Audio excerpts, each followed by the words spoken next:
Welcome to the only daily podcast focusing on compliance news of the day. Each morning, start your day with a cup of coffee and Tom Fox, the voice of compliance, to hear about 4 of the top compliance, corruption, or leadership stories you will need to start your day. The Daily Compliance News is a production of the Compliance Podcast Network. First, a word from this month's sponsor, Ethico. If you're a compliance officer, middle managers are crucial in getting your programs from you to your frontline employees. But how do we activate those managers and get them on our side? Ethico's new Middle Manager Toolkit equips you with the skills needed to empower your managers, to promote a culture where ethical behavior thrives and employees feel empowered to speak up. Learn how to turn frontline managers into ethical leaders with our new white paper, Empowering Middle Managers as Ethics Champions. And did I mention you can get the whole toolkit for free? Head to ethico.com to download the full toolkit today. Also, if you are looking for something new and different for the upcoming Compliance Week celebration in November, check out The Compliance Kids.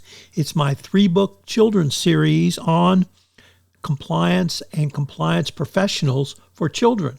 But they make great gifts and great training tools for your employees. You can check it out on Amazon.com. We've linked to it in the show notes.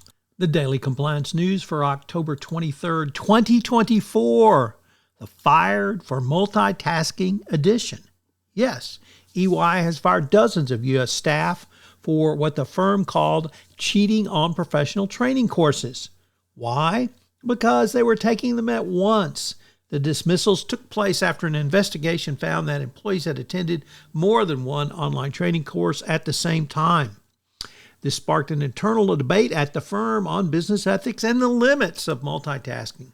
Several of fired employees said they did not believe they were violating EY policy and just trying to take advantage of interesting sessions all at the same time. Oops. Boy, business ethics in the Big Four world, it's sure a lot to be learned.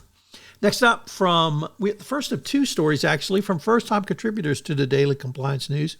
We rarely have those anymore, but as reported by Unchained, Kamala Harris's team is considering 2 candidates to replace SEC Chair Gary Gensler. They are Georgetown professor Charles Brummer and Chair of the PCAOB, Erica Williams. What do they have in common? They are both crypto-friendly, signaling a Harris administration would be much friendlier towards crypto than Gary Gensler. Next up, our second new contributor is ClearanceJobs, who report that the DOJ is investigating a Brazilian fighter decision, a decade-old deal, and the DOJ is looking at it under the FCPA.